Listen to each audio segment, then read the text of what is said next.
Hello les amis, je vous retrouve pour une nouvelle vidéo sur le basket en NBA, le suivi des San Antonio Spurs. Et cette nuit, les Spurs ont battu les Mavericks une nouvelle fois, 138-125. Alors j'ai laissé le titre, quel spectacle, parce qu'ils se sont affrontés à Dallas il y a quelques jours, il y avait déjà eu un énorme spectacle. Ça a été à nouveau le cas, un match fantastique. Franchement, il y en a eu plein les yeux. En tout cas, les Spurs continuent sur leur lancée à faire des gros matchs collectivement. Alors Wemby un peu en dedans dans les stats, 16 points, 11 rebonds, 3 comptes, une passe, mais bon, tellement présent sur le terrain en défense, tellement présent, je dirais, dans ses positions à lui, les Spurs, ils sont très très forts. Alors comme d'habitude, on va revenir sur les stats des équipes et des joueurs, sur les stats, déjà sur le classement de la conférence Ouest, parce que les Spurs, c'est énorme ce qu'ils font comme saison.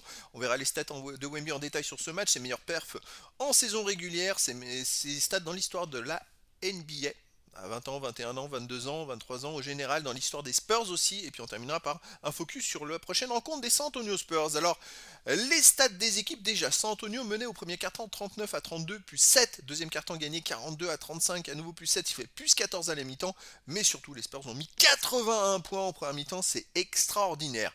Troisième carton gagné 33-24 plus 9, ce qui faisait déjà plus 23. Dernier carton gagné par Dallas 34-24 plus 10 pour Dallas. Donc voilà, ça fait plus 13. Bon, c'est vrai que l'écart était monté beaucoup plus, hein, mais c'est vrai que ils ont déroulé, puis ils ont fait tourner leur effectif. Alors au niveau des stats des équipes, les Spurs ont tourné à 55% au tir, contre 43% pour les Mavericks, 40% à 3 points des deux côtés, 75% au lancer franc à 70% pour les Mavericks, c'est à peu près pareil. Donc là, vraiment, l'adresse à 2 points, elle a été vraiment, vraiment importante. Les Spurs sont vraiment très, très, très costauds à 2 points, avec des joueurs qui percutent et qui sont très adroits.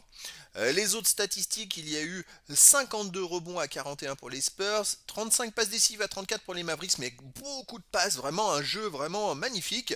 Les interceptions 10 à 5 pour les Mavericks, plus d'interceptions. Les contres 11 à 7, 11 à 4 pardon, mais pour les Spurs, ils ont été très très bons au contre, avec en sortie de banc Carter Bryant, le petit jeune qui continue de progresser, on va le voir dans les stats après. Franchement, moi, c'est un coup de cœur. J'adore ce joueur. Au début, il était un peu timide, mais là, il a fait un match plein. Franchement, c'est top. Top, top, top. Et puis sinon, les autres stats, 7 ballons perdus côté des Mavericks, 18 pour les Spurs qui ont perdu 11 ballons de plus. C'est fou. Comment ils peuvent gagner le match aussi facilement en perdant 11 ballons de plus? C'est assez dingue comme différence. Alors, les stats des joueurs, eh ben écoutez, il y a du très très lourd. Et oui, vous le voyez, les stats. Stephen Castle, c'est un match extraordinaire. Il met 40 points, 12 rebonds, 12 passes.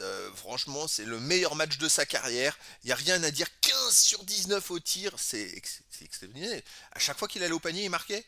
C'est un truc de fou, les amis.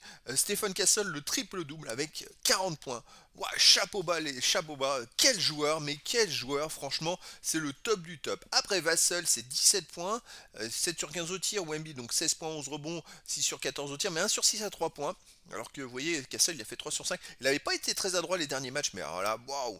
Sinon, Darren Fox 15 points, avec 7 sur 13 au tir. En sentiment, Dylan Harper 11 points, 5 passes, 4 rebonds, 5 sur 8 au tir, 9 points pour Harrison Barnes, avec 3 sur 5 à 3 points. Et puis, comme je vous dis, Carter Bryant qui met 11 points avec 5 rebonds et 3 contre. Il était très, très, très, très bon en défense. Il a mis des matchs monstrueux, 4 sur 11 au tir, 3 sur 7 à 3 points.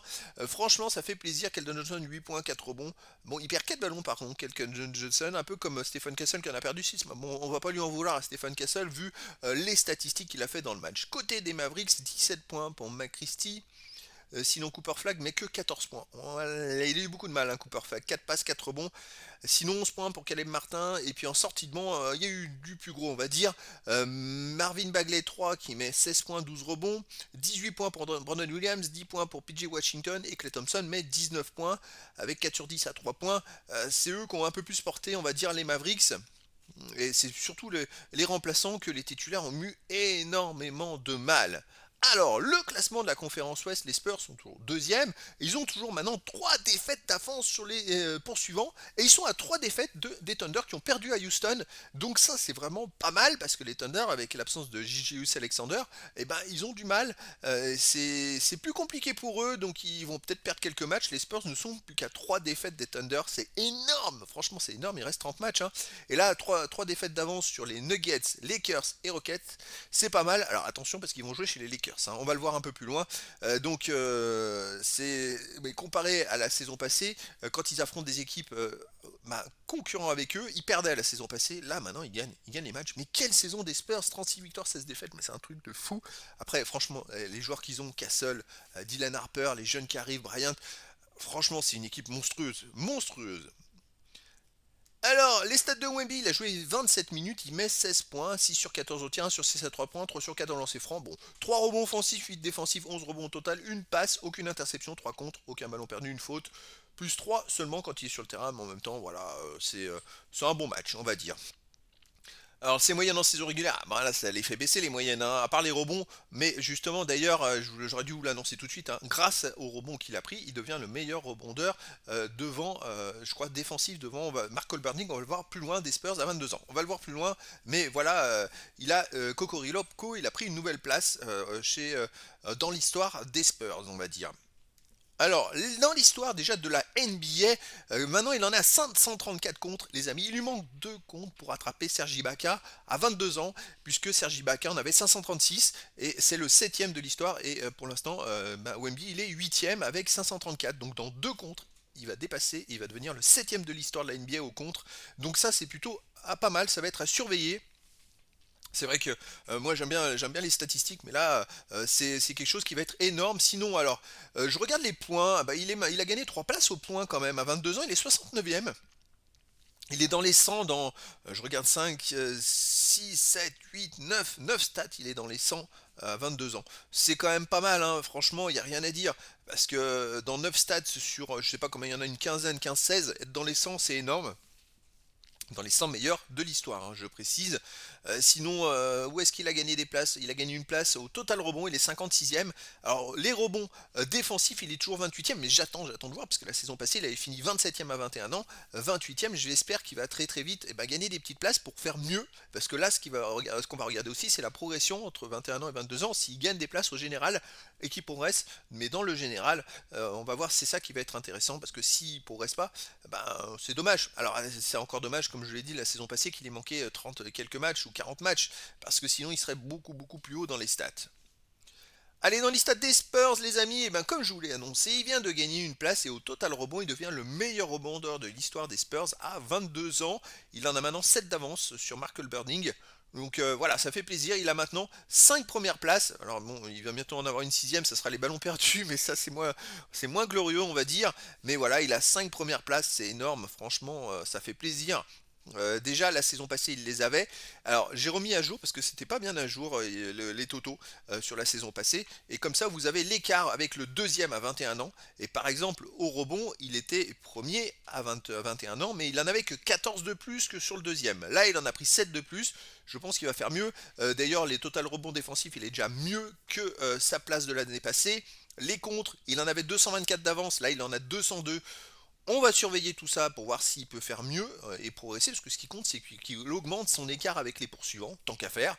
Les paniers à 3 points marqués, il était à plus 65 la saison passée, là il a plus 45, et 3 points tentés, il a déjà fait mieux, il était à 166, il a plus 187.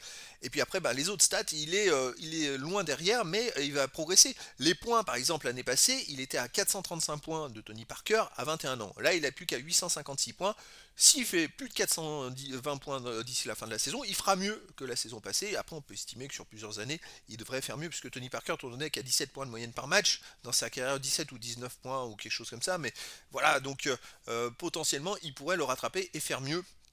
Alors je regarde s'il y a des progressions sur les lancers francs marqués, lancers francs tentés. Oui, oui, oui, il va y avoir de la progression. En tout cas, je vais vous informer ça sur l'évolution des écarts.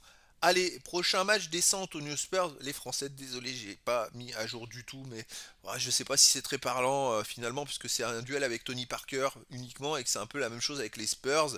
Allez, prochaine rencontre, ce sera le 11 février à 4h30 du matin, heure française, et les Spurs vont jouer chez les Lakers. Comme vous l'avez vu, les Lakers sont à 3 défaites. Alors il y a moins de pression, parce que même si les Spurs perdent, ils auront encore 2 défaites d'avance sur les Lakers. Mais voilà, les Lakers c'est 32 victoires, 19 défaites, et à la maison 14 victoires, 8 défaites. Les Spurs 36 victoires, 16 défaites, et à l'extérieur 16 victoires et 10 défaites. Donc voilà les amis, écoutez, je vous dis à très bientôt pour une nouvelle vidéo.